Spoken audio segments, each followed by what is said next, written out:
Oke, teman-teman, selamat malam. Senang bisa ketemu. Kita sharing tentang ini ya, edukasi market dengan game ya. Sebelumnya mungkin perkenalkan, nama saya Arif Bawono Surya, salah satu founder dari Let's Play Indonesia. Atau kalau mau cek di website kami ada di letsplay.id. Nah, bisa langsung cek-cek di sana dan nanti mungkin bisa tahu sedikit gambarannya seperti apa sih kegiatan kami. Kalau diperkenankan sedikit cerita, kami bergerak di bidang pelatihan bisnis yang memakai media game sebagai pembelajarannya. Jadi mungkin sedikit berbeda dengan beberapa pelatihan bisnis lain yang biasanya menghadirkan seorang pembicara untuk sharing secara keilmuan. Nah, kalau di kami menggunakan media game itu sebagai media untuk belajarnya. Nah, background-nya kenapa kok bisa sampai kepikiran seperti itu, karena di tahun-tahun sebelumnya, kami mulai di 2006 itu sudah membuat satu pelatihan bisnis, waktu itu untuk mahasiswa, dan bergerak di Kota Malang, lalu berkembang sampai 2018 akhir, saya dan teman, seorang trainer juga, itu diskusi tentang bagaimana melakukan inovasi di dalam dunia pelatihan, terutama training untuk bisnis.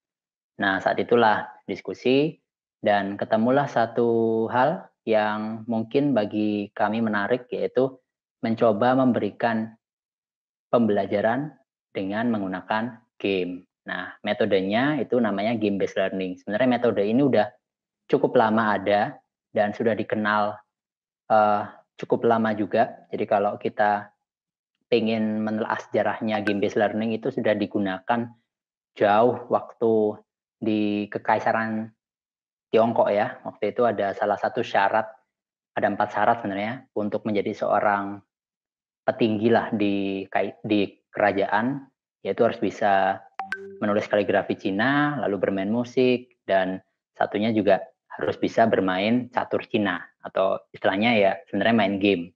Cuma waktu itu gamenya kan catur ya, catur Cina. Nah, dan di Eropa pun sudah dikenal dengan beberapa peristiwa. Yang menarik adalah game digunakan sebagai media untuk mengatur strategi perang waktu itu di Austria ya. Jadi si para jenderal Austria ini menggunakan game atau simulasi itu untuk melatih para tentaranya atau para komandannya agar terbiasa menghadapi situasi di medan perang. Jadi nggak langsung perang, tapi disimulasikan dan berkembang terus.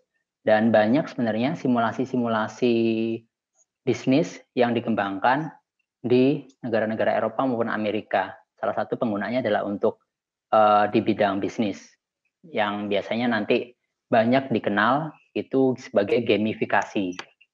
Nah, gamifikasi itu apa? Yaitu memanfaatkan komponen dalam game yang diaplikasikan ke dalam aktivitas non-game. Nah, komponennya bisa apa aja. Jadi sebenarnya komponennya ada banyak. Misalnya poin, lalu level, lalu leaderboard, nah kayak gitu-gitu ya. Nah, badge, nah avatar, itu sebenarnya komponen-komponen dalam game, tapi digunakan untuk aktivitas non-game. Kalau yang paling sering digunakan biasanya ada di marketplace. Nah, kalau teman-teman atau di startup teknologi sekarang itu rata-rata menggunakan gamifikasi sebagai ajang untuk mengengage customer-nya maupun untuk melakukan promosi penjualan kayak gitu. Nah, contohnya misalnya ada di toko, salah satu toko online ya, marketplace online yang warna hijau itu biasanya ada kotak hadiah saat teman-teman membuka aplikasinya. Itu sebenarnya adalah penerapan dalam gamifikasi, yaitu memberikan reward. Nah, rewardnya bisa apa? Bisa voucher, bisa diskon dan lain-lain kayak gitu. Jadi gamifikasi ini berkembang sekitar tahun 2010 kalau tidak salah. Ada beberapa referensi yang menyebutkan bahwa gamifikasi ke depan juga akan semakin penting di dunia bisnis karena saat ini di abad ke-21 kita sudah masuk di abad yang namanya ludic century. Ludic century artinya abad di mana permainan atau game itu akan menjadi bagian penting dalam kehidupan kita sehari-hari. Ya mungkin kita bisa cek handphone kita atau keluarga kita. Saya yakin kemungkinan ada satu game di dalam handphone kita gitu ya. Atau kita dalam 1 bulan atau periode tertentu biasanya kita main game di handphone, entah itu mobile atau yang langsung terhubung di browser kayak gitu-gitu ya. Nah, kita akan memasuki dunia yang namanya ludic century. Teman-teman atau market kita, anak-anak mudanya, saya yakin juga pasti nggak jauh dari game. Di mobile phone mereka atau di smartphone mereka rata-rata pasti punya game. Yang sekarang kan yang terkenal ya, PUBG dan yang lain, Mobile Legends. Nah, itu ke depan akan semakin erat di dunia anak-anak muda yang nantinya akan menjadi market kita. Nah, oleh karena itu, kita sebagai pebisnis juga mulai harus bisa berpikir istilahnya kalau di bisnis ada design thinking ya. Nah, kita juga bisa diminta untuk mulai berpikir sebagai game designer. Jadi bagaimana istilahnya membuat bisnis kita itu semenarik mungkin, semenantang mungkin. Jadi customer itu punya experience lain. Jadi mereka tidak hanya membeli produk, tapi mereka juga melakukan experience dan itu bisa dibuat saat ini dengan yang namanya gamifikasi. Nah, macam-macam pengaplikasiannya memang paling banyak adalah di dunia startup digital terutama ya dengan bantuan teknologi. Nah, itu sekilas tentang kami. Jadi background kami di Let's Play Indonesia itu rata-rata memang trainer. Jadi trainer bisnis yang memang mencari inovasi baru untuk menyediakan media pembelajaran yang lebih menyenangkan ke teman-teman pebisnis. Dan siapa target marketnya? Memang teman-teman yang masih muda, kayak gitu ya, generasi milenial dan kedepannya. Itu sih kira-kira Mas. Jadi sekilas background-nya seperti itu. Wah, luar biasa nih Pak ya. Jadi nanti biarpun misalnya usia makin dewasa, tapi jiwanya masih muda karena ngeden terus nih. Jadi kreatif Bener, banget cari ide-idenya, kemudian itu kan membuat kita semakin ini apa namanya ada tantangan dan kita bisa ternyata bisa nih ada game-game baru yang bisa selalu dikembangkan seperti itu. Nah itu teman-teman sekilas tentang profil dari Pak Arif. Ini sekarang Pak Arif silahkan untuk bisa menyampaikan materi yang dibawakan malam hari ini Pak. Waktu dan tempat kami persilahkan. Baik, seperti yang kita bahas tadi ya, bahwa ke depan akan ada namanya ludic century, di mana dunia ke depan akan sangat dipengaruhi oleh game. Kalau di abad 20, kita dipengaruhi oleh film dan juga buku. Jadi kalau kemarin itu kita sering lihat ya, begitu ada film misalnya 5 cm, itu filmnya tentang naik gunung. Nah, lalu booming lah orang-orang naik gunung. Anak-anak muda kita pada naik gunung. Lalu sebelumnya mungkin ada buku-buku, misalnya buku-buku tentang percintaan atau apa, novel-novel percintaan kayak gitu. Booming lah model-model misalnya kopi dan lain-lain yang itu memang berasal dari buku. Nah, ke depan market kita juga akan dibentuk oleh yang namanya game. Jadi harapannya teman-teman pebisnis sudah mulai kayak tadi saya bilang membiasakan untuk berpikir sebagai seorang game designer, game thinking gitu ya. Jadi mencoba untuk membungkus atau mengantarkan produknya dengan cara yang lebih menyenangkan. Bisa pakai gamifikasi yang tadi saya bilang, memanfaatkan elemen-elemen game, pakai poin, reward, level, kayak gitu-gitu, untuk men-trigger agar customer kita memperoleh experience yang baru. Jadi mereka nggak cuma sebatas beli barang, tapi mereka juga bisa merasakan experience-nya. Nah, apa saja yang butuh disiapkan sebenarnya kalau memang mau untuk bergerak di arah gamifikasi, itu sebenarnya satu, teman-teman harus terbiasa untuk membangun story dari bisnisnya teman-teman dulu. Yang itu nanti bisa direlatekan dengan tantangan yang akan diberikan pada customer. Kayak gitu. Misalnya kemarin saya discuss dengan teman yang ingin membuat pelatihan fotografi misalnya ya. Nah, dia tidak hanya membuat pelatihan fotografi, tapi dia bisa membungkus pelatihannya itu dengan satu hal yang itu dibawa ke gamifikasi. Misalnya dibuatlah story-nya. Story-nya tentang apa? Misalnya, oke, kita lagi buka ini nih, ada agensi detektif yang lagi membutuhkan fotografer untuk melakukan penyelidikan atau investigasi gitu ya. Nah, untuk melakukan penyelidikan itu butuh fotografer. Nah, agensi itu bukalah istilahnya lowongan untuk fotografer-fotografer yang ingin jadi investigator. Nah, di situ dikemaslah bahwa customer itu menjadi seorang detektif. Jadi dia punya nama asli, dia juga punya nama samaran, kayak gitu. Dia punya kode rahasia, dia punya misi. Nah, jadi misalnya, oke, pelatihan pertama adalah tentang bagaimana mengatur ini kamera gitu ya, ISO dan lain-lain. Nah, itu dibuat sebagai misi. Jadi bukan semata-mata langsung di apa namanya, diajarkan aja. Jadi ini loh cara mengatur ISO, enggak, tapi dibalik. Jadi customer itu dikasih misi. Oke, misinya adalah ada ruangan dengan misalnya tingkat pencahayaan sekian persen. Nah, bagaimana agar bisa mendapatkan foto yang terbaik. Nah, mereka boleh bereksperimen dengan cara mengatur ISO-nya. Nah, misi pertama adalah mengatur ISO kayak gitu-gitu. Begitu mereka sudah bisa mengatur ISO, langsung dapat reward.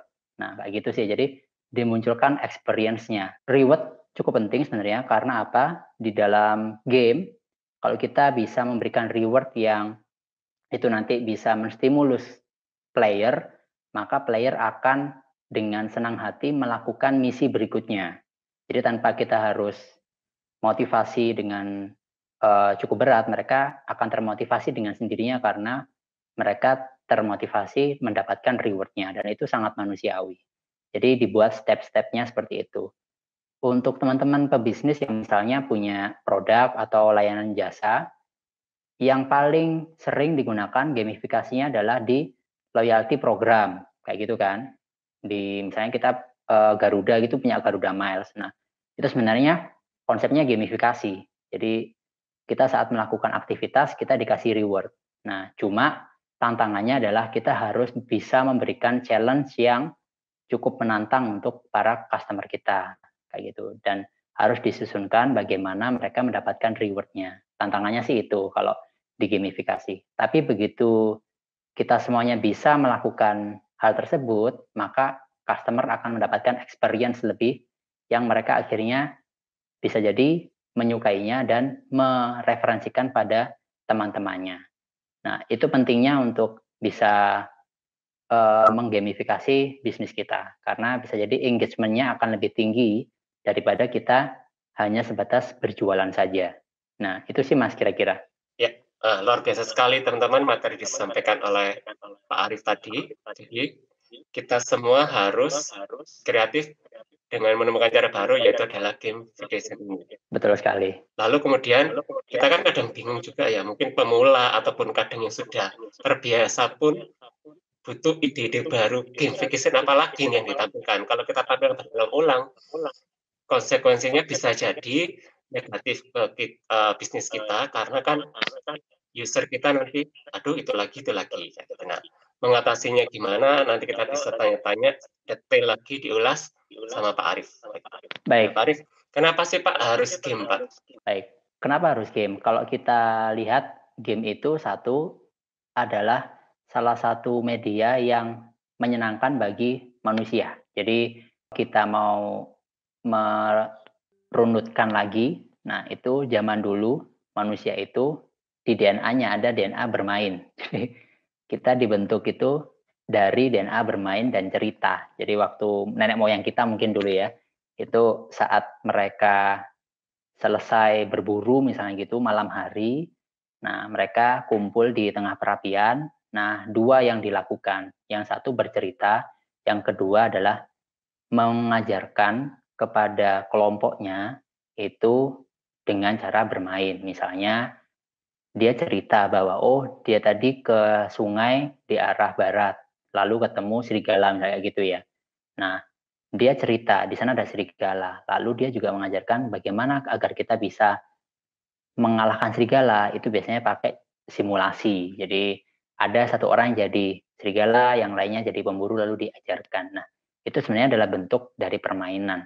Dan kenapa harus game? Karena game itu adalah aktivitas satu yang kalau memang dibuat dengan baik maka bisa sangat menyenangkan dan menciptakan engagement. Kayak gitu ya. Kita mungkin pernah main game itu sampai jam 1 malam, jam 2 malam gitu ya. Karena saking asiknya. Nah, kita masuk dalam state itu flow namanya. Jadi kita masuk dalam satu flow di mana kita sangat asik sekali sampai waktu itu tidak terasa. Nah, itu yang pertama. Jadi kita bisa benar-benar larut dalam game itu dan akhirnya melakukan banyak hal di game itu. Yang kedua, game itu memberikan tempat untuk bereksperimen. Nah, untuk apa? Sebenarnya customer mungkin dalam satu waktu mereka pengen entah mencoba produk lain atau jasa lain. Nah, mereka bisa misalnya di gamifikasi. Jadi mereka nggak perlu langsung beli full, tapi mereka bisa beli sebagian. Nah, itu bisa dikonsep dalam gamifikasi. Jadi mereka bisa bereksperimen. Oh, kalau ternyata ini saya melakukan A, hasilnya adalah B, misalnya gitu ya. Nah, mereka bisa langsung melakukan evaluasi juga. Kalau gitu saya nggak boleh melakukan A, biar nggak kejadian seperti B. Atau saya harus melakukan A, biar kejadiannya seperti B, misalnya gitu kalau positif. Nah, game memberikan ruang untuk kita bereksperimen. Dan customer pun akan bisa lebih engage. Semakin lama waktunya terhubung dengan bisnis kita, maka hubungan kita dengan customer itu akan semakin erat. Dan kalau sudah erat, maka customer bisa jadi akan lebih memilih beli di bisnis kita daripada di bisnis yang lain. Walaupun tetap ada beberapa faktor lain ya, misalnya harga dan yang lain. Tapi kalau ibaratnya kita punya saudara yang jualan, kita kan belinya ke saudara kita kan, karena kita sudah dekat dengan mereka. Jadi fungsi game adalah itu sih, meningkatkan bonding atau kedekatan kita dengan orang lain. Dan sebagai manusia, jiwa kita itu memang salah satu DNA-nya itu menurut penelitian ada DNA main. Jadi mamalia itu atau ini tuh ya rata-rata memang suka main. Kita bisa lihat kucing dan hewan-hewan lain mamalia itu yang ya memang suka main kayak gitu.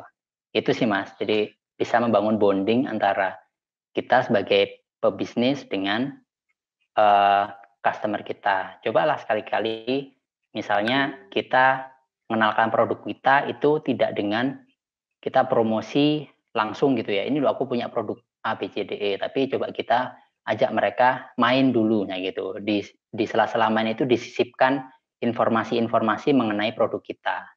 Nah ini dilakukan oleh teman saya, misalnya dia punya jasa agensi untuk digital marketing. Jadi dia agensi gitu loh ya. Nah dia saat ketemu klien itu nggak menjelaskan pentingnya digital marketing itu gimana, bla bla bla, enggak. Si kliennya diajak main. Jadi kliennya diajak main game tentang digital marketing.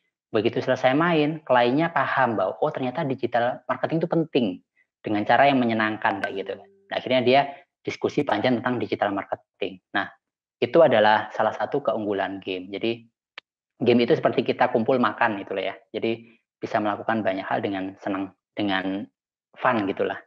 Itu sih Mas kira-kira. Itu ya ternyata sudah bawaan alami loh, sudah takdir. Kalau Iya, manusia itu sukanya game, main aja, main. biarpun sampai dia dewasa gitu ya. Udah dewasa masih suka main.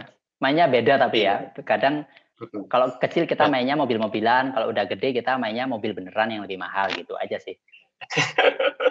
iya, Tapi cocok tetap banget main itu. aja.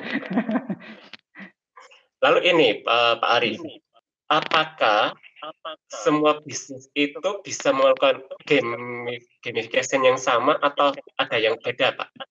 Iya, pertanyaan menarik tadi juga sempat diutarakan Mas ya, bagaimana agar nanti gamifikasi yang kita lakukan itu tidak terkesan monoton. Maka sama seperti seorang game designer, itu mereka pasti akan melakukan pendekatan kepada para player atau partisipannya.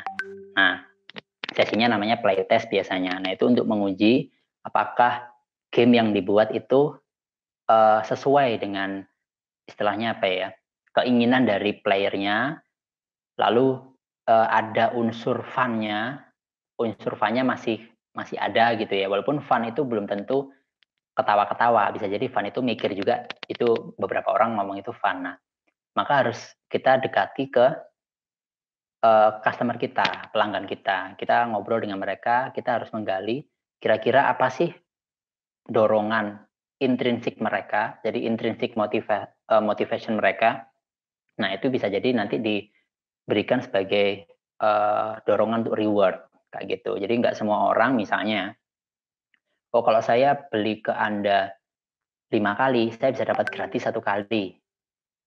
Nggak semua orang suka kayak gitu. Bisa jadi ada kan yang di Amerika itu, kalau Anda beli sepatu di saya, maka saya akan menyumbangkan 1 pasang sepatu ke daerah di Amerika Latin, di mana daerah itu cukup tanda kutip inilah ya miskin negaranya. Jadi saat Anda membeli sepatu di saya, otomatis Anda itu sebenarnya membantu anak-anak di salah satu negara di Amerika Selatan sana untuk mendapatkan sepatu. Nah, itu bisa jadi intrinsic motivasinya bahwa aku ingin berbagi ke orang lain. Jadi saat kita membuat program gamifikasi, entah itu loyalty program kayak gitu yang biasanya kan memang pakai kartu Mas ya. Kartu kalau 10 kali gratis 1 kali gitu ya. Cuci motor misalnya atau cuci mobil 10 kali gratis 1 kali. Nah, itu bisa jadi diberikan bukan kepada si customer langsung, tapi juga bisa jadi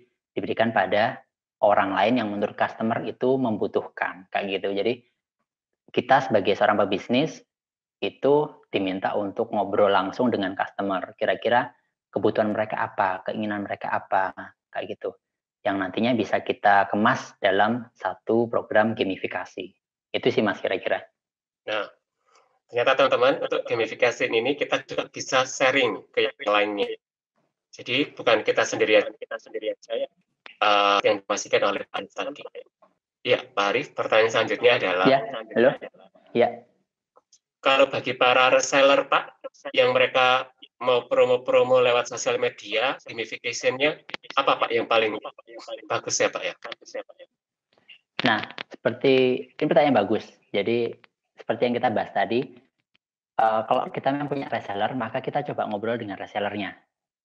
Kita buat inilah ya, apa namanya, survei atau kita ngobrol dengan para reseller kita, kira-kira dorongan apa sih yang membuat mereka mau untuk menjual lebih banyak produk kita. Sekali lagi, bisa jadi dorongannya adalah eksternal motivation, misalnya, oh mereka bisa dapat uang tambahan, mereka bisa dapat produk tertentu, entah itu smartphone atau jadi jalan-jalan ke luar negeri kayak gitu. Itu extrinsic motivation ya. Jadi motivasi dari luar. Tapi coba kita discuss dengan mereka, kira-kira nih semisal teman-teman reseller bisa menjual misalnya nih 100 pack produk kita, maka nanti akan saya berikan, maka perusahaan akan memberikan bantuan 10 pack pada misalnya entah itu panti asuhan atau pada orang-orang yang membutuhkan kayak gitu. Jadi mereka secara nggak langsung begitu mereka achieve target, mereka berbuat kebaikan kayak gitu. Nah, ini sebenarnya udah dilakukan oleh beberapa perusahaan besar. Salah satu perusahaan air minum itu kan melakukannya ya, satu untuk misalnya 10 untuk satu kayak gitu kan ya. Begitu Anda membeli 1 liter air mineral, maka sebenarnya perusahaan membangun satu sumur di daerah yang kekurangan air. Nah, itu sebenarnya bisa dijadikan intrinsic motivation. Jadi programnya nggak melulu harus tentang bisa dapat uang untuk si resellernya, tapi juga bisa mereka berbagi kebaikan. Jadi saat mereka mencapai penjualan tertentu, nggak harus selalu mereka dapat uang atau dapat tambahan barang, tapi juga bisa jadi motivasi di luar itu. Nah, itu yang digamifikasi. Dan sekali lagi kalau misalnya punya reseller, gamifikasi tidak hanya untuk berjualan, tapi juga bisa meningkatkan engagement. Jadi mereka tidak melulu harus digamifikasi untuk jualan, tapi jadi bonding antara reseller dengan si pemilik bisnis. Misalnya, oke, kita main tentang game kerjasama, terus kita juga bisa gamifikasi mereka agar lebih dekat dengan pemilik bisnis, kayak gitu ya. Jadi sekali lagi nggak melulu tentang jualan, tapi juga bisa tentang berbagi kayak gitu. Nah, pemilik bisnis ada baiknya ngobrol dengan reseller, kira-kira mereka pengennya apa. Ya didata aja kalau memang mereka, oh rata-rata pengennya dapat tambahan bonus berupa uang, ya nggak apa-apa, rewardnya nanti mungkin sementara berupa uang dulu. Tapi coba digali, kalau misalnya non uang, reward apa yang itu akan memacu Anda. Nah, nanti tinggal digamifikasi aja. Dan saya lihat untuk teman-teman yang bermain di dunia reseller sudah secara nggak langsung sebenarnya sudah melakukan gamifikasi. Saya sering melihat program-program kan, kalau bisa mencapai penjualan omset misalnya sekian puluh juta atau sekian ratus juta, nah itu dapat reward. Nah itu kan sebenarnya konsep gamifikasi.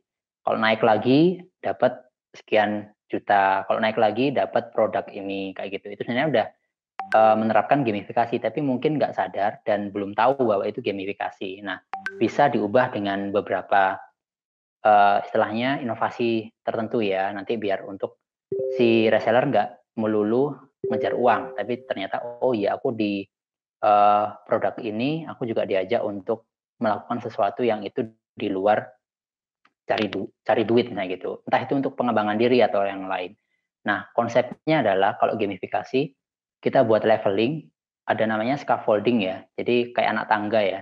Saat si reseller itu melakukan aktivitas yang menurut kita remeh gitu lah ya, oke ada orang daftar jadi reseller, itu sebenarnya kalau mau digamifikasi, begitu ada orang gabung jadi reseller, itu sebenarnya langsung aja kasih dia reward kayak gitu. Rewardnya terserah, entah itu voucher yang istilahnya kecil atau reward-reward yang lain, misalnya dapat produk, misalnya saya pebisnis baju gitu ya, begitu ada yang daftar jadi reseller, nah langsung kasih notifikasi, selamat Anda telah menjadi reseller dan selamat Anda telah menyelesaikan misi pertama Anda yaitu daftar. Nah dapat misalnya tas tas apa namanya, tas cangklong itulah ya. Nah itu kan sebenarnya murah misalnya gitu ya. Tapi itu bisa jadi memacu mereka untuk oh apa nih kayak gitu. Kita jelaskan bahwa di sistem reseller kita itu ada misi. Jadi mereka di awal sudah dikasih tahu bahwa teman-teman ini uh, sebagai agent kayak gitu ya, yang punya misinya apa aja. Nah dijabarkan bahwa misi pertama itu ngapain. Daftar aja mungkin bisa jadi misi mas. Jadi daftar aja, ngisi form pendaftaran itu misi pertama. Itu kan gampang kan ya.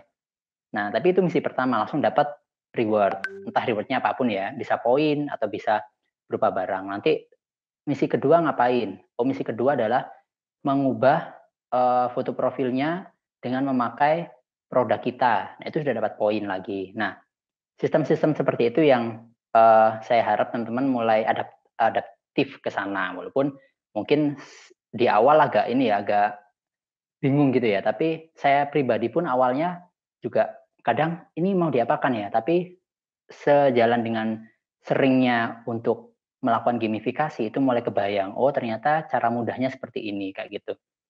Jadi seperti itu sih mas untuk reseller. Coba ngobrol dengan resellernya, gali motivasi internal mereka apa. Entah itu misalnya ingin membahagiakan keluarganya, maka bisa jadi rewardnya nanti bukan kepada resellernya, tapi pada keluarganya, entah pada anaknya atau pasangannya kayak gitu. Jadi coba digali lagi. Itu sih mas. Nah, menarik sekali bukan teman-teman informasi dari Pak Arif tadi, bahwasanya kita harus berkreatif ya. Jadi, walaupun kita berbisnis, tujuannya untuk mendapatkan keuntungan, di sini dalam berarti kan ada kembali modal dan modalnya berkembang. Ya. Tetapi gamification itu tidak melulu tentang nominal uang, tapi juga bagaimana kita bisa secara sosial, bisa secara memberikan psikologis yang baik, edukasi yang baik kepada sekitar kita. Gitu. Jadi misalnya, next time kita jadi, oh enak ya ternyata dari sana aku juga bisa beramal loh, misalnya seperti itu. Ya. Nah, jadi teman-teman, jangan hanya misalnya, oh kalau gamification harus kasih hadiah. Nah susah, itu namanya kita memberikan edukasi yang negatif. Karena apa? Kalau nggak ada hadiahnya, saya nggak mau ikut. Nggak mau, ya. Nah, tapi kalau kita jawab sebagai edukasi, ayo kita berbagi untuk saudara kita. Kamu beli produknya dari Bianco, Water Eri, kamu bisa masuk juga memberikan sedekah kepada saudara kita di NTT, misalnya seperti itu. Betul. Nah, tepat sekali mas. Nah, kalau itu nanti tinggal itu wajar ya. digali aja mas. Nanti itu yang nanti malah kitanya merasa pinter, makin jadi ngerasa oh paling tahu, jadi ternyata yang kita kerjakan gagal. Nah, gitu. Kalaupun bingung, jangan khawatir, nanti bisa hubungi Bianco atau Pak Arif supaya nanti bisa matchingkan sesuai goal dari masing-masing tujuan berbisnis, nanti bagaimana game-gamenya dan sebagainya. Kalau dari Arif sendiri, ada pengalaman apa Pak yang sering ditemukan di lapangan Pak? Kalau Saya pribadi itu memang dan apakah nanti berhasil atau ini bisa dijalankan kayak gitu, ada pikiran-pikiran kayak gitu. Saat saya memberikan sesi training ke aja. Jadi yang penting kita berani mencoba, memandang kalau di dunia game itu salah satu fungsinya game kan untuk media eksperimen kita. Jadi kalau misalnya main monopoli misalnya gitu ya, kan itu uang bohongan toh. Jadi kalau bangkrut kan ya nggak ada masalah. Tapi yang akhirnya kita kan tahu kalau kita melakukan aktivitas berpikir lagi, lebih menganalisa lagi kayak gitu. Jadi gitu kan ya kalau kita main Angry Bird gitu kan, oh kita ternyata hancur, kita perbaiki lagi, kita belajar dari situ, kita ulangi. Benar banget tuh langsung berhasil ya. Persentasenya katakan 0,01% ya di dunia. Kita saja sebagai manusia diciptakan oleh Tuhan itu pun juga perjuangannya banyak. Komputer kita itu 1 juta loh yang menerima. Jadi kita ini jangan di sana bisa kita juga bukan manusia pertama yang gatnya. Ayo kita berbagi bisnis ya, terutama itu saya lihat dari teman-teman saya itu orangnya sudah mulai mampet otaknya, Pak. Jadi kreativitasnya mereka itu sudah kalah seperti ini. Jadi kadang saya cuma sebagai pendengar aja ya, tapi kan saya juga belajar dari sana. Oh ternyata pebisnis pun juga lagi pusing semua. Bagaimana dengan kita para profesional seperti itu. Nah mungkin Pak Arif bisa memberikan advice Pak, what to do yang harus kita kerjakan supaya kita itu melakukannya semua itu bijak dan tepat gitu Pak. Iya, terima kasih Mas. Jadi saya kemarin juga diberitahu oleh guru saya bahwa di saat-saat seperti ini yang istilahnya kita nggak tahu lah ya, ini pandemi ini sampai kapan, serba nggak pasti. Nah itu kemampuan kita sebagai seorang pebisnis atau seorang leader itu butuh satu mindset yang namanya playful leadership. Jadi seorang leader yang dia bisa istilahnya apa ya, membuat segala sesuatu itu jadinya menyenangkan. Terutama di saat-saat seperti ini gitu. Jadi oke, kita benar-benar nggak bisa tahu kapan ini selesai, bagaimana ke depan, tapi kita selalu bisa membuat masa-masa sekarang ini lebih menyenangkan dan itu salah satunya adalah dengan menggunakan game sebagai medianya dan kita juga akhirnya bisa berbagi kebahagiaan pada orang lain misalnya dengan ayo kita ikut belajar sambil bermainnya juga belajarnya juga menyenangkan, pada akhirnya membentuk pola pikir bahwa oh ya dunia nggak sedih-sedih ini kok gitu ya, kita masih bisa ketawa, masih bisa seneng, masih bisa main, artinya kan ya nggak jelek-jelek amat kayak gitu. Nah jadi playful leadership itu cukup penting di saat ini, orang yang memang bisa memandang segala sesuatu itu dari sisi yang istilahnya lebih menyenangkan lah gitu, dan kita sebenarnya punya kemampuan untuk itu. Bangsa Indonesia itu kan udah berapa kali sih kita didera banyak hal, tapi toh tetap kita bisa selalu bangkit. Nah, karena ya mindset playful tadi yang mungkin butuh kita kuatkan lagi di masa-masa mendatang. Karena sekali lagi market potensial kita, calon market kita adalah anak-anak muda saat ini yang mereka sudah sangat engage dengan game. Nah, kita juga sebagai seorang pebisnis harus bisa beradaptasi dengan pola pikir dan juga kesenangan mereka kayak gitu sih. Jadi kita bisa buat hal-hal yang lebih menyenangkan di dunia bisnis. Itu sih Mas.